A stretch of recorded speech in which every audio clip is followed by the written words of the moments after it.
নমস্কার, আমি doctor Souvik Roy, consultant orthopaedic surgeon practising in south Kolkata.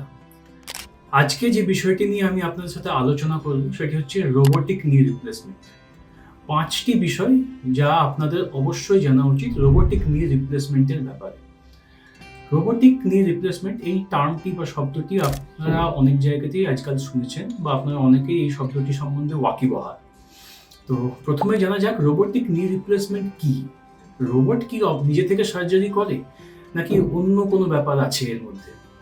তো রোবোটিক নি রিপ্লেসমেন্ট বেসিক্যালি অপারেশন থিয়েটারের মধ্যে সার্জন যেখানে দাঁড়িয়ে থাকে তার একটি সাইডে একটা রোবোটিক মাদার কম্পিউটার থাকে। সেই কম্পিউটারের সাথে একটি ক্যামেরা ফিট করা থাকে এবং একটি স্ক্রিন থাকে, এবং সার্জন যেখানে দাঁড়িয়ে থাকে তার ঠিক অপোজিট সাইডে একটি রোবোটিক আর্ম থাকে। এখন পেশেন্টের নি বা হাঁটুতে যেখানে অপারেশন হচ্ছে সেখানে সার্জন কিছু নির্দিষ্ট সেন্সার্স ফিট করে দেয়, যে সেন্সার্সগুলো ওই ক্যামেরার মাধ্যমে রোবোটিক যে মাদার কম্পিউটার রয়েছে তাতে ফিডব্যাক দেয়, এবং সেই ফিডব্যাক পেয়ে রোবোটিক কম্পিউটার এই হাঁটু সম্বন্ধে সমস্ত ইনফরমেশন গ্যাদার করে এবং সেই ইনফরমেশনই সার্জনকে ফিরিয়ে দিয়ে হাঁটুর সমস্ত রকম অপারেশনের ক্ষেত্রে সাহায্য করে।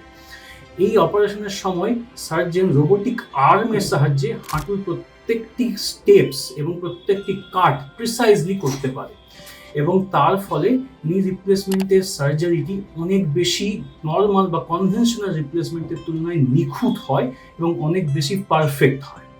তো রোবোটিক নি রিপ্লেসমেন্ট আসলে সার্জনই করে, এটি একটি robot assisted knee replacement.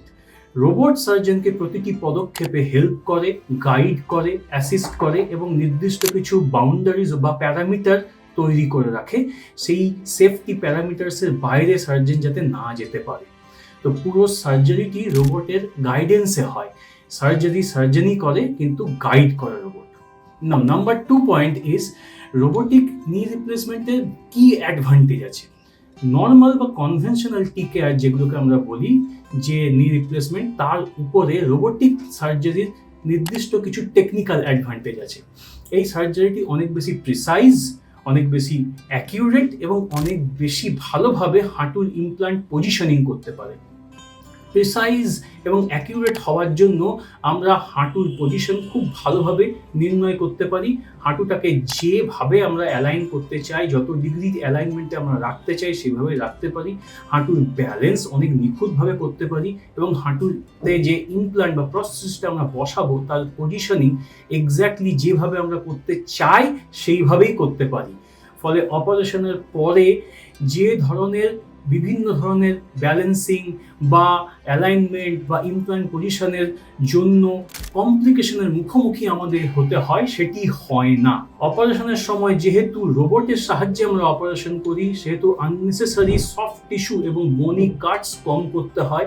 Unnecessary কাটাছেঁড়া কম হওয়ার কারণে রক্তপাতও কম হয় এবং তার ফলে পোস্ট অপারেটিভ ফেজে কিছু নির্দিষ্ট অ্যাডভান্টেজ পাওয়া যায়।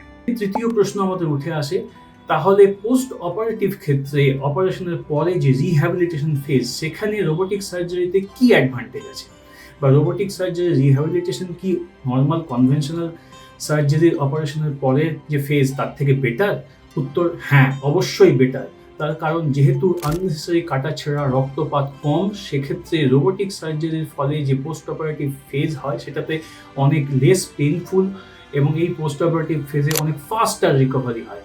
অপারেশনের পরে যখন আমরা পেশেন্টকে ফিজিওথেরাপিস্টের কাছে পাঠাই, ফিজিওথেরাপি করতে গেলে ব্যথা অনেক কম লাগে, মুভমেন্টে অনেক তাড়াতাড়ি পেশেন্ট রিগেন করতে পারে। এই ডিস্টিংক্ট অ্যাডভান্টেজগুলো কিন্তু রোবোটিক সার্জারি একমাত্র দিতে পারে। 4 নম্বর পয়েন্ট হচ্ছে, তাহলে রোবোটিক নি রিপ্লেসমেন্ট কি সবার জন্য সুটেবল? উত্তর হচ্ছে হ্যাঁ, রোবোটিক নি রিপ্লেসমেন্ট সবার জন্যই সুটেবল। যে সমস্ত পেশেন্টরা কনভেনশনাল টি কেয়ার করায় তাদের প্রত্যেকের ক্ষেত্রেই রোবোটিক নি রিপ্লেসমেন্ট করা যেতে পারে। এছাড়াও যে সমস্ত পেশেন্টদের হাঁটুতে কোনো রকম ইমপ্লান্ট লাগানো আছে, কোনো রড বা প্লেট লাগানো আছে, তাদের ক্ষেত্রেও রোবোটিক নি রিপ্লেসমেন্ট একটা ডিস্টিংক্ট অ্যাডভান্টেজ দেয়। কোনো রকম প্রস্থেসিস বা ইমপ্লান্টের সাথে কোনো রকম কাটাছাড়া আলাদাভাবে কোনো রকম কিছু না করেই আমরা রোবোটিক নি রিপ্লেসমেন্টের সাহায্যে হাঁটু প্রতিস্থাপন করে দিতে পারি। সেই ইমপ্ল্যান্টটাকে রিটেন করেও করতে পারি বা বার না করেও করতে পারি। এছাড়াও হাঁটুতে যদি কোনো রকম আগে থেকে ডিফর্মিটি থাকে, সেই ডিফর্মিটিটাকে প্রিভিয়াসলি কারেক্ট না করেও আমরা রোবোটিক নি রিপ্লেসমেন্টের মাধ্যমে হাঁটুর সঠিক অ্যালাইনমেন্ট করতে পারি। এইগুলি রোবোটিক নি রিপ্লেসমেন্টের একটা ডিস্টিংক্ট অ্যাডভান্টেজ, এটা নর্মাল কনভেনশনাল টি কেয়ারের মাধ্যমে আমরা পাই না। লাস্ট বা 5 নম্বর যে পয়েন্টটি, যেটা সবার মনের মধ্যেই আছে, সেটা হচ্ছে রোবোটিক নি রিপ্লেসমেন্ট কি সত্যিই খুব খরচ সাপেক্ষ অপারেশন? এই প্রশ্নের উত্তর আমি আপনাদের বলতে পারি, আমাদের ভারতবর্ষের অর্থনৈতিক প্রেক্ষাপটে বা আর্থসামাজিক ব্যবস্থাতে রোবোটিক নি রিপ্লেসমেন্টের চিকিৎসা কিন্তু খুব বেশি খরচ সাপেক্ষ নয়। আমরা যেখানে নর্মাল কনভেনশনাল টি কেয়ার বা সাধারণভাবে নি রিপ্লেসমেন্টের যা খরচা আমাদের হয়, সেই খরচা অনুযায়ী যদি আপনারা দেখেন, তার 10 বা 15% এক্সট্রা টাকা পয়সা কিছু দিলেই হয়তো আপনারা রোবোটিক নি রিপ্লেসমেন্ট করাতে পারবেন। যদিও এই ব্যাপারটা সেন্টার টু সেন্টার বা হসপিটাল টু হসপিটাল ভ্যারি করে, বাট অ্যাজ এ হোল 10, 15 বা 20, ম্যাক্সিমাম 20% এক্সট্রা হয়তো আপনার রোবোটিক নি রিপ্লেসমেন্টের ক্ষেত্রে খরচা হতে পারে। বাট রোবোটিক নি রিপ্লেসমেন্টের যে ডিস্টিংক্ট অ্যাডভান্টেজেস আছে, সেগুলো কিন্তু অবশ্যই গ্রহণযোগ্য, এবং এই অ্যাডভান্টেজের ফলে পেশেন্টের কিন্তু রিকভারি অনেক ফাস্টার হয়। পেশেন্ট কিন্তু অনেক তাড়াতাড়ি quickly back to normal life ফিরে আসতে পারে, নিজের আগের কাজে তাড়াতাড়ি ফিরে যেতে পারে, এবং হাঁটুর ব্যথা অনেক তাড়াতাড়ি কমে যায় অপারেশনের পর। ফলে রোবোটিক নি রিপ্লেসমেন্ট যদি আপনারা করতে আগ্রহী হন, তাহলে অবশ্যই নর্মাল কনভেনশনাল টি কেয়ারের উপরে এই ব্যাপারে ভাবনা চিন্তা করতে পারেন। আমার পার্সোনালি মতামত, রোবোটিক নি রিপ্লেসমেন্টের ক্ষেত্রে কিন্তু পেশেন্টের স্যাটিসফ্যাকশন নর্মাল টি কেয়ারের তুলনায় অনেক ক্ষেত্রেই বেটার। আজকের মতো এটুকুই। যদি আমার এই চ্যানেলটি বা এই ভিডিওটি ভালো লাগে, তাহলে অবশ্যই আপনারা লাইক, কমেন্ট এবং সাবস্ক্রাইব করবেন।